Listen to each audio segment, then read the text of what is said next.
you're watching ET Now Swadesh. I am Ritu Sharma and welcome to this week's Brokerage Report. सबसे पहले तो आप सभी ने इस शो को काफ़ी सराहा है, काफ़ी प्यार दिया है, तो उसके लिए तहे दिल से शुक्रिया। आप में से काफ़ी सारे लोगों ने कमेंट सेक्शन में हमारे साथ अपने फेवरेट स्टॉक्स जो हैं वो भी शेयर किए हैं। तो इसमें से काफ़ी सारे शेयर्स तो ऐसे थे जो कि हम अपने प्रीवियस वीडियोज़ में ले चुके हैं। उसका प्लेलिस्ट का जो लिंक है वो मैं आपके साथ आई बटन पर शेयर कर दूंगी, आप जा करके उनको चेक कर सकते हैं। बाकी बचे हुए कमेंट्स में से कुछ शेयर्स हमने पिक करके आज के इस वीडियो में शामिल करने की कोशिश की है। अभी भी अगर आपके कुछ पसंदीदा शेयर हैं तो आप हमारे इस वीडियो में शेयर कर सकते हैं, हम कोशिश करेंगे अगले वीडियो में उसको शामिल करने की। चलिए शुरू करते हैं। अब देखिए, सबसे पहले तो डिफेंस स्टॉक्स जो हैं वो काफ़ी टाइम से वैसे ही ट्रेंड में हैं, लेकिन हाल ही में डिफेंस मिनिस्टर श्री राजनाथ सिंह ने डिफेंस मिनिस्ट्री का सेकंड चार्ज लेते हुए ये भी कहा है कि 2028-29 तक 50,000 करोड़ रुपए से ज़्यादा के डिफेंस इक्विपमेंट्स यानी कि रक्षा उपकरण जो है वो एक्सपोर्ट किए जाएंगे। और साथ ही साथ रक्षा उत्पाद में हम आत्मनिर्भर बने, ये सबसे बड़ा उद्देश्य हमारा है और इस दिशा में एक मंजिल हम लोगों ने तय की है। और आप सब लोगों को मालूम है कि 21,000 करोड़ से अधिक का हम लोगों ने एक्सपोर्ट किया है, जो कि एक हिस्टोरिकल ये अचीवमेंट है। और मेरा तो टारगेट ये है कि इसको हम कम से कम 5 साल समाप्त होते होते 50,000 करोड़ से ऊपर ले जाएं। इसके बाद ही क्या हुआ था कि 18 जून के करीब 6 से 20% तक डिफेंस सेक्टर के शेयर्स भागे थे। पारस डिफेंस तो 20% के अपर सर्किट तक पहुंच गया था। Others like Hindustan Aeronautics, Mazagon Dock, Bharat Dynamics, Bharat Electronics and Cochin Shipyard were trading 3 to 7% higher. और BSE PSU इंडेक्स के टॉप गेनर्स भी रहे थे ये। तो आज का हमारा पहला जो शेयर है वो डिफेंस सेक्टर से ही है, जिसका नाम है हिंदुस्तान एरोनॉटिक्स। सबसे पहले इसका जो चार्ट और ओवरव्यू है वो देख लेते हैं। तो 5 साल में 1400% से ज़्यादा के रिटर्न्स आपको देखने के लिए मिलेंगे। साल भर में 150% से ऊपर के रिटर्न्स, यानी कि अपने इन्वेस्टर्स को बढ़िया जो है पैसा देता हुआ दिखाई दे रहा है, शेयर अच्छी कमाई कराता हुआ दिखाई दे रहा है। लाइफ टाइम चार्ट्स भी आप देखोगे तो शेयर्स में लगातार ग्रोथ आपको देखने के लिए मिलेगी। इसके फाइनेंशियल्स और बैलेंस शीट भी एक बार देख लेते हैं। यहाँ आप देखेंगे तो नेट इनकम जो है वो FY24 तक 7,500 करोड़ रुपए के ऊपर है। साल दर साल इनकम आपको बढ़ती हुई नजर आएगी, यानी कि ये भी एक बढ़िया साइन है। टोटल रेवेन्यू पर आए तो हर पिछले साल के मुकाबले शानदार ग्रोथ आपको रेवेन्यू में देखने के लिए मिलेगी और FY24 तक जो रिपोर्ट हुआ है रेवेन्यू 32,300 करोड़ रुपीस के ऊपर। टोटल एसेट्स और लाइबिलिटीज़ की बात करें तो एसेट्स इनके लाइबिलिटीज़ से काफ़ी बेटर हैं। 69,000 के ऊपर एसेट्स हैं इनके और लाइबिलिटीज़ जो हैं वो 32,000 करोड़ रुपीस के ऊपर हैं। एसेट्स हैं 69,000 करोड़ रुपीस के ऊपर। कैश फ्लो पर आएंगे तो वर्किंग कैपिटल में कुछ चेंजेस होने के कारण आपको कैश फ्लो में थोड़ा फ्लक्चुएशन देखने के लिए मिल सकता है, लेकिन फिर भी FY23 तक जो कैश रिपोर्ट हुआ है वो हुआ है 7,000 करोड़ रुपए के ऊपर। एंट्री पॉइंट के हिसाब से अगर हम शेयर को देखेंगे तो शेयर फिलहाल ओवर प्राइस्ड भी है और ओवरबॉट जोन में भी है। परफॉर्मेंस और प्रॉफिटेबिलिटी के मामले में लेकिन ये जो शेयर है वो टॉप स्टॉक्स में शुमार है। अब आते हैं इसके इनसाइट्स और टारगेट प्राइसेस पर। तो देखिए, सबसे पहले तो हिंदुस्तान एरोनॉटिक्स डिफेंस सेक्टर के one of the largest public sector undertaking में आता है। कंपनी एरोस्पेस और डिफेंस प्रोडक्ट से जुड़े काफ़ी सारे कामों में इन्वॉल्व है, जैसे कि डिज़ाइन, डेवलपमेंट, मैन्युफैक्चरिंग से जुड़े काम हो गए, रिपेयरिंग से जुड़े काम हो गए, पुराने मॉडल्स को नई टेक्नोलॉजी से अपग्रेड करना, सर्विसिंग से जुड़े काम हो गए, लगातार सर्विसिंग प्रोवाइड करते रहना। तो ये तो उनकी जो है वर्किंग एक्टिविटीज़ हो गई। अब अगर इसके हम ऑर्डर बैकलॉग पर जाएंगे तो FY24 तक 94,000 करोड़ रुपीस पर इनका ऑर्डर बैकलॉग स्टैंड करता है। ये ऑर्डर्स जो कि अभी मिले हुए हैं इन्हें, लेकिन फुलफिल नहीं हुए हैं, कंप्लीट नहीं हुए हैं। तो इसका ऑर्डर बुक जो है वो काफ़ी स्ट्रॉन्ग है, almost 3 times it's FY24 revenue. आने वाले टाइम में भी काफ़ी बढ़िया रेवेन्यू ग्रोथ एक्सपेक्टेड है। क्यों? क्योंकि मेजर कॉन्ट्रैक्ट्स हैं कंपनी के पास, बहुत बड़े कॉन्ट्रैक्ट्स हैं, जैसे कि तेजस MK1A aircraft which constitutes 35% of the current order book, यानी कि करंट ऑर्डर बुक का 35% हिस्सा है ये ऑर्डर इनका। एंड इसके अलावा LCH, LUH, ALH और एरो इंजन से जुड़े प्रोजेक्ट्स जो हैं वो भी कंपनी के पास है। अब आप सोचेंगे कि ये LCH, LUH क्या है, तो लाइट कॉम्बैट हेलीकॉप्टर हो गए जो कि हाई ऑल्टीट्यूड ऑपरेशंस के लिए यूज़ होते हैं। लाइट यूटिलिटी हेलीकॉप्टर जो कि सर्वे, ट्रांसपोर्ट, एवैक्यूएशन से जुड़े कामों में यूज़ होता है। मिलिट्री और सिविलियंस दोनों के ही यूज़ में ये आते हैं। एडवांस लाइट हेलीकॉप्टर हो गए जो कि अपनी वर्सेटैलिटी और हाई ऑल्टीट्यूड एरियाज़ में ऑपरेट करने के लिए जाने जाते हैं। ये सभी हेलीकॉप्टर्स हमारे हिंदुस्तान की डिफेंस कैपेबिलिटीज़ के क्रूशियल और बेहद ज़रूरी कंपोनेंट्स हैं। अब इनके अलावा HAL अपनी प्रोडक्शन कैपेसिटी भी बढ़ाने वाला है। इससे डोमेस्टिक और एक्सपोर्ट मार्केट दोनों की ही ग्रोथ को बढ़िया सपोर्ट मिलेगा। कंपनी को 1.6 से 1.7 लाख करोड़ रुपीस के जो कॉन्ट्रैक्ट्स हैं वो भी आने वाले 1.5 से 3 सालों में मिल सकते हैं, including large scale project such as AMCA, deck based fighters for the navy and multi role helicopters. अब शेयर की Q4 FY24 परफॉर्मेंस की समरी पर आ जाएं तो रेवेन्यू आप देखेंगे 18.2% ईयर ऑन ईयर ग्रो हुआ है। एडिशनल रेवेन्यू भी इन्हें मिला है 549 करोड़ रुपीस के आसपास एक ओल्ड कॉन्ट्रैक्ट के जरिए। एबिटा मार्जिन में भी आप देख सकते हैं ग्रोथ है। EBITDA 81.8% year on year grow हुआ है। एनुअल रेवेन्यू जो है वो 12.8% ईयर ऑन ईयर ग्रो हुआ है। एनुअल पैट जो है वो 30.8% ईयर ऑन ईयर ग्रो हुआ है। Considering all of these very positive signs, the brokerage ICICI Direct has given a buy rating with the target price of rupees 5,700 and current price of this share is 5,288 rupees. ये target price जो है वो आने वाले 12 महीनों की duration में आप एक्सपेक्ट कर सकते हैं। अब आते हैं हमारे अगले शेयर महिंद्रा एंड महिंद्रा पर। ऑटोमोबाइल से जुड़ा share auto and truck manufacturers हैं ये। सबसे पहले इनके चार्ट और ओवरव्यू पर नजर डालते हैं। 5 सालों में 350% से ऊपर के रिटर्न्स आपको देखने के लिए मिलेंगे। साल भर में 100% से ज़्यादा के रिटर्न्स अपने इन्वेस्टर्स को दे चुका है। लाइफ टाइम में आप देखेंगे तो 20,500% से ऊपर के मल्टी बैगर रिटर्न्स इस शेयर ने दिए हैं। मतलब कि परफॉर्मेंस वाइज शानदार रहा है शेयर। अब इसकी नेट इनकम की बात करें तो FY24 तक 11,000 करोड़ रुपीस के करीब रिपोर्ट हुई है। टोटल रेवेन्यू जो है वो 1,40,000 के ऊपर है। दोनों में साल दर साल अच्छी ग्रोथ है। टोटल एसेट्स की अगर हम बात करें तो 2 लाख करोड़ के ऊपर आपको टोटल एसेट्स दिखाई देंगे। टोटल लायबिलिटीज करीब 1,30,000 करोड़ रुपीस के ऊपर है। कैश फ्लो के मामले में फिलहाल आपको ये माइनस में दिखाई देगा, यानी कि जितना पैसा फिलहाल ये जनरेट नहीं कर रहे हैं उससे ज़्यादा पैसा स्पेंडिंग है इनकी, यानी कि खर्चे इनके ज़्यादा हैं। लेकिन उसके पीछे काफ़ी सारे कारण हो सकते हैं ऑपरेटिंग और इन्वेस्टिंग से जुड़े हुए, लेकिन फिलहाल आपको इनका कैश फ्लो जो है वो माइनस में ही दिखाई देगा। अब अगर एंट्री पॉइंट की नज़र से देखें तो शेयर ओवर प्राइस्ड है और फिलहाल ओवरबॉट जोन में भी आपको नजर आएगा। अब आते हैं शेयर के इनसाइट्स और टारगेट प्राइसेस पर। देखिए M&M का फ्यूचर प्लान है SUVs और जो लाइट कमर्शियल व्हीकल हैं यानी कि LCV सेक्टर है उसमें लीडरशिप मेंटेन रखने का। 2030 तक इनका प्लान है 23 नए मॉडल्स जो हैं वो लॉन्च करने का, जिसमें कि ICE और इलेक्ट्रिक व्हीकल्स दोनों ही शामिल होंगे। इसके अलावा M&M FY25 से FY27 तक 270 बिलियन रुपीस इन्वेस्ट करेगा कैपिटल एक्सपेंडिचर में, जिससे कि इनकी प्रोडक्शन कैपेसिटी बढ़ सके और नई टेक्नोलॉजी ये डेवलप कर सके।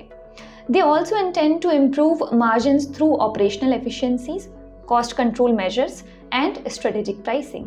FY27-28 तक इनके सभी ICE व्हीकल के इलेक्ट्रिक वर्जन्स होंगे, यानी आप मान के चलें 20 से 30% इनका व्हीकल लाइनअप जो है वो EV हो जाएगा।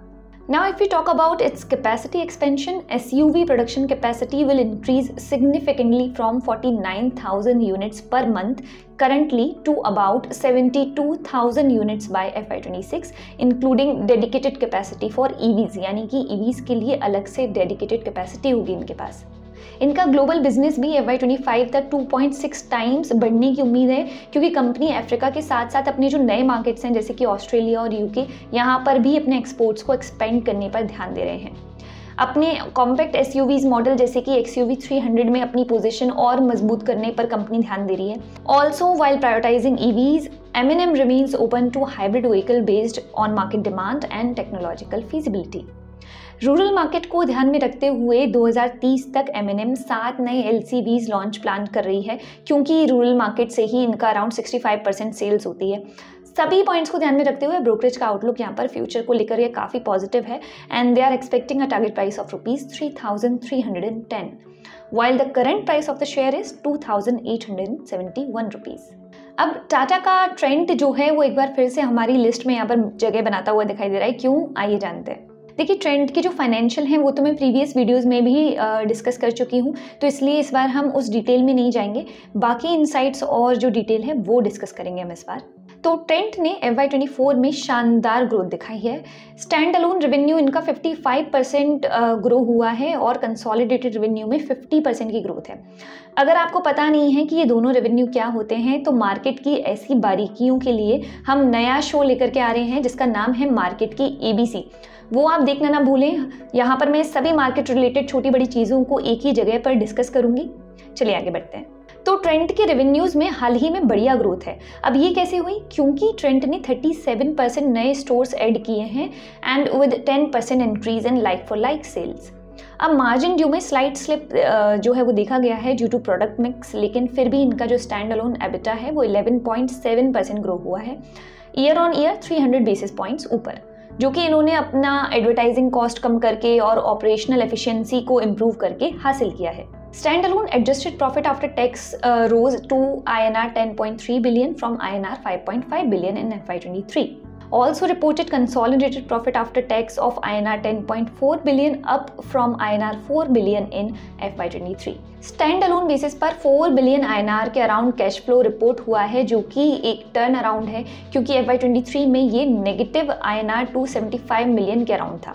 इन्हीं पॉजिटिव पॉइंट्स के चलते ट्रेंट हमने दोबारा शामिल किया है शो में, और इन सब के अलावा अपने वेस्ट साइड और जूडियो के स्टोर्स को एक्सपेंड करने पर भी ये जोर दे रहे हैं। अपने स्टार बाज़ार की लॉन्चिंग और स्ट्रेंथनिंग पर भी फोकस करते हुए नज़र आ रहे हैं। तो फ्यूचर आउटलुक जो है यहाँ पर वो और भी पॉजिटिव है। ट्रेंट ने अपने इन्वेस्टर्स को 5 साल में 1000% से ऊपर के रिटर्न्स दिए हैं और साल भर में 200% से ऊपर के रिटर्न्स ये दे चुका है। एंट्री पॉइंट के हिसाब से आप देखेंगे तो ओवर प्राइस्ड है शेयर, लेकिन ओवरबॉट जोन में नहीं है। ब्रोकरेज ने यहाँ पर टारगेट दिया है 5500 रुपीज़ और शेयर का जो करंट प्राइस है वो 5337 रुपीज़ है। अब हमारा अगला शेयर है वेदांता। वेदांता एक इंडियन मल्टीनेशनल माइनिंग कंपनी है। कंपनी अपने इन्वेस्टर्स को डिविडेंड देने के लिए जानी जाती है। आखिरी 5 सालों में लगातार डिविडेंड कंपनी ने दिए हैं। आखिरी डिविडेंड जो है वो 13 मई 2024 को अनाउंस हुआ था 11 रुपये पर शेयर पर। इसका अलावा हाल ही में 20 जून के दिन वेदांता के शेयर्स में 7% तक की रैली भी देखी गई थी, क्योंकि कंपनी NSDs के जरिए 1000 करोड़ रुपए का फंड रेज करेगी। अब आते हैं इसके चार्ट्स और ओवरव्यू पर। कंपनी के चार्ट्स देखें तो 5 सालों में कंपनी ने 150% से ऊपर, एक साल में 66% के अराउंड रिटर्न्स अपने इन्वेस्टर्स को दिए हैं। इसकी अगर नेट इनकम पर आए तो FY24 तक 4239 करोड़ रुपीस के आसपास। नेट इनकम FY23 के कंपैरिजन में कम है।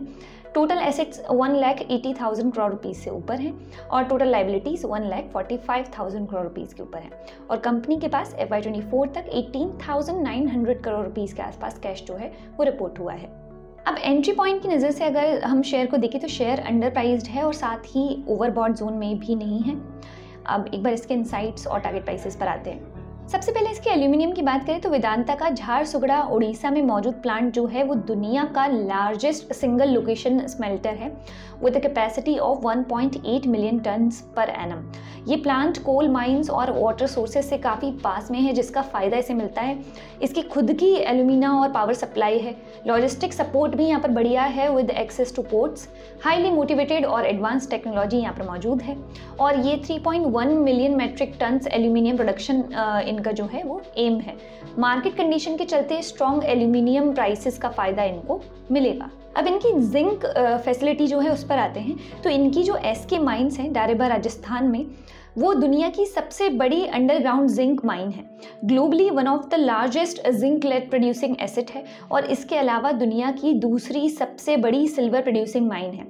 दारेबा कॉम्प्लेक्स 7 मिलियन टन्स और प्रोड्यूस करता है एनुअली। वेदांता की direct subsidiary Hindustan zinc HZL जो है वो हिंदुस्तान के प्राइमरी जिंक मार्केट का 70% हिस्सा होल्ड करती है। HZL is targeting 1.2 million tons of zinc production at $1,000 per ton cost, aiming to increase zinc production to 2 million tons in the long term. Plans to increase silver production using advanced methods focus on value-added products like alloys and fertilizers. Vedanta अपने cost cutting पर भी खासा ध्यान देता हुआ नजर आ रहा है। इसके लिए कंपनी अपने खुद के रॉ मटेरियल और एनर्जी प्रोड्यूस करने पर ध्यान भी दे रही है ताकि परचेजिंग कॉस्ट जो है वो इनका कम हो सके। They are using their own power sources including renewable energy to lower energy cost. Company के कैपेक्स प्रोजेक्ट अच्छी प्रोग्रेस कर रहे हैं। कंपनी के पास अपकमिंग डेट पेमेंट ड्यू है FY25 के लिए, तो उन्हें हैंडल करने के लिए कंपनी के पास फिलहाल सफिशिएंट कैश फ्लो भी है। ये एक्सपेक्ट करेंगे सफिशिएंट ही रहेगा कैश फ्लो। अपने कर्जे को और बेहतर तरह से हैंडल करने के लिए कंपनी लगातार काम करती हुई नजर आ रही है। आपको बता दें कंपनी का डीमर्जर भी प्रोसेस में है कैलेंडर ईयर 2024 तक, जिसे पूरा हो जाने की उम्मीद है। लगभग सभी स्टेक होल्डर्स ने इसकी मंजूरी भी दे दी है। तो सभी बातों को ध्यान में रखते हुए ब्रोकरेज ने फिलहाल अपनी रेटिंग न्यूट्रल रखी है और टारगेट प्राइस यहाँ पर जो दिया है वो 500 रुपीज़ का दिया है और शेयर का जो करंट प्राइस है वो 448 रुपीज़ है। इसके बाद है टाटा मोटर्स। टाटा मोटर्स ने अपने इन्वेस्टर्स को 5 सालों में 500% से ऊपर के रिटर्न दिए हैं और 1 साल में 65% के अराउंड रिटर्न दिए हैं। कंपनी का रेवेन्यू, नेट इनकम दोनों ही पिछले फाइनेंशियल से काफ़ी बढ़िया है। एसेट्स में एक तरफ जहां बढ़िया ग्रोथ है वहीं कंपनी पर कर्जे भी कम हुए हैं और कंपनी ने पिछले फाइनेंशियल ईयर से बढ़िया कैश भी रिपोर्ट किया है। एंट्री पॉइंट के हिसाब से अगर शेयर को देखेंगे तो अंडर प्राइस्ड ही है शेयर और ओवरबॉट जोन में भी नज़र नहीं आ रहा है। टाटा मोटर्स के इंडियन ऑपरेशन अब डेट फ्री हो चुके हैं एज ऑफ FY24। JLR यानी कि जगुआर लैंड रोवर भी FY25 तक डेट फ्री हो जाएगा। FY24 में सभी सेगमेंट में बढ़िया परफॉर्मेंस कंपनी ने दिखाया है। बढ़िया परफॉर्मेंस के बाद भी कुछ फैक्टर्स के चलते कंपनी की परफॉर्मेंस खास तौर पर JLR पर असर पड़ सकता है और इसी के चलते यहाँ पर ब्रोकरेज जो हैं वो न्यूट्रल की रेटिंग दे रहे हैं इस बार और टारगेट प्राइस जो है इसका वो भी कम किया गया है।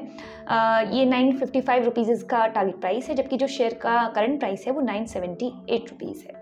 तो इस हफ्ते की ब्रोकरेज रिपोर्ट में इतना ही। ज़्यादा जानकारी के लिए देखते रहें ET Now स्वदेश और अपने पसंदीदा शेयर्स हमारे साथ कमेंट सेक्शन में शेयर करना ना भूलें। This is Ritu Sharma signing off. For more of such videos, do like, share and subscribe to ET Now स्वदेश।